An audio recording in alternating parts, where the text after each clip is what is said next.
If you find yourself in family gatherings with your Greek family and everybody's speaking Greek, but you're not really understanding that much, then you're not alone. Especially if you're at the start of your Greek learning journey, it's very normal when you go to these gatherings to feel a little bit overwhelmed.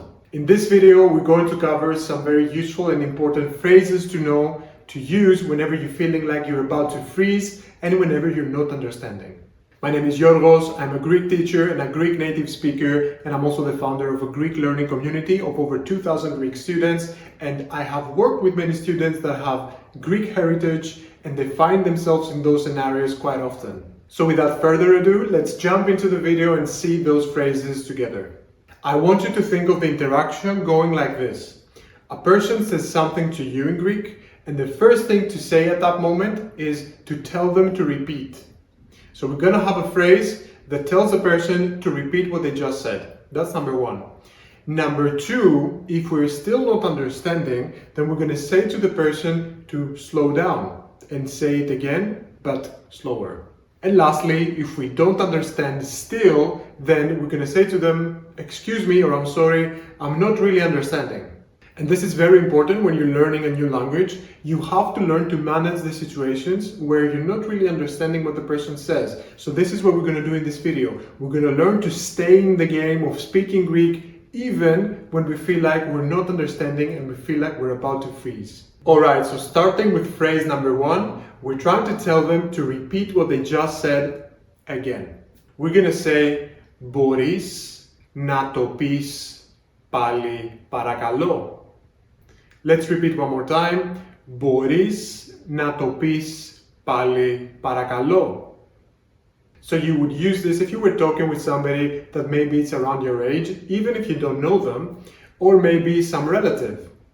Now I'm going to give you the equivalent for when you're talking to somebody that's maybe above your age, or maybe if you're talking to a lot of people at the same time, which I don't recommend. I don't recommend at this stage to be talking with many people at the same time. But still, I'm going to give you that phrase, and that would be μπορείτε να το πείτε πάλι παρακαλώ. This is basically the same phrase. We're just changing the endings of our verbs to refer to somebody that is maybe older than us, so we want to be a bit more formal, or when we are referring to a lot of people at the same time. So I'm going to repeat one more time. Μπορείτε να το πείτε πάλι παρακαλώ. And this sums up the first step, asking them to repeat it again. Now we're on to the second step, and that is to tell them to say it slower, in case we're still not understanding. So this is what we're going to say. Μπορείς να το πεις πιο αργά παρακαλώ. One more time. Μπορείς να το πεις πιο αργά παρακαλώ. So this is the phrase, so feel free to use it with people that you're familiar with, that you know pretty well, but also people that are around the same age as you, that maybe you don't know so well. And by the way, for the people that you know pretty well, or maybe are at the same age as you can also skip παρακαλώ if you want. Παρακαλώ adds a little bit of politeness, but you can also remove it completely, especially for the people that you know well. And this goes for this phrase, and this goes for the previous phrase as well. Now, if we want to be a bit more polite, maybe talking to somebody that's even older than us, we can make this into the formal version, and that would be μπορείτε να το πείτε πιο αργά παρακαλώ. One more time. Μπορείτε να το πείτε πιο αργά παρακαλώ. And again here we're doing the same thing, we're just changing the endings of our verbs. And here it's advised to keep παρακαλώ so that we add that extra bit of politeness. And now, arriving to the third stage, in case you're still not understanding, then, well, you have to tell them, I don't understand, I'm sorry, I'm trying, but I'm still not getting it. So at this stage, we would say this. Συγγνώμη, αλλά δεν κατάλαβα. And that would be, I'm sorry, but I didn't understand. And we would use exactly the same phrasing if we want to be even more formal. We would still say, συγγνώμη, αλλά δεν κατάλαβα. So this is it, nothing complicated. We're trying to keep it as simple as possible here and useful at the same time.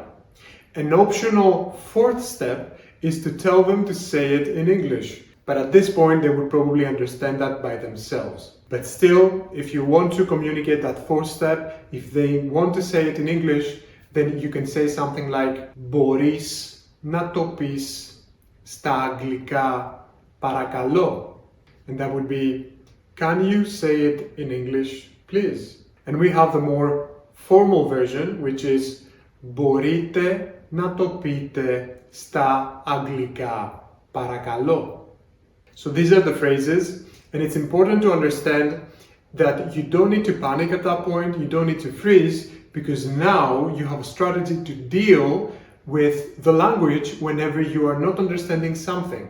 So with that, I want to leave you with a last note, which is to stay in the game of Greek even when it gets hard, even when you're not understanding, which is basically the message of the video. The more you spend time trying to learn Greek and speak Greek, the better it gets. That is a promise. So don't give up, and I hope now these family celebrations and family gatherings are a little bit easier to deal with. Ευχαριστώ και τα λέμε σύντομα.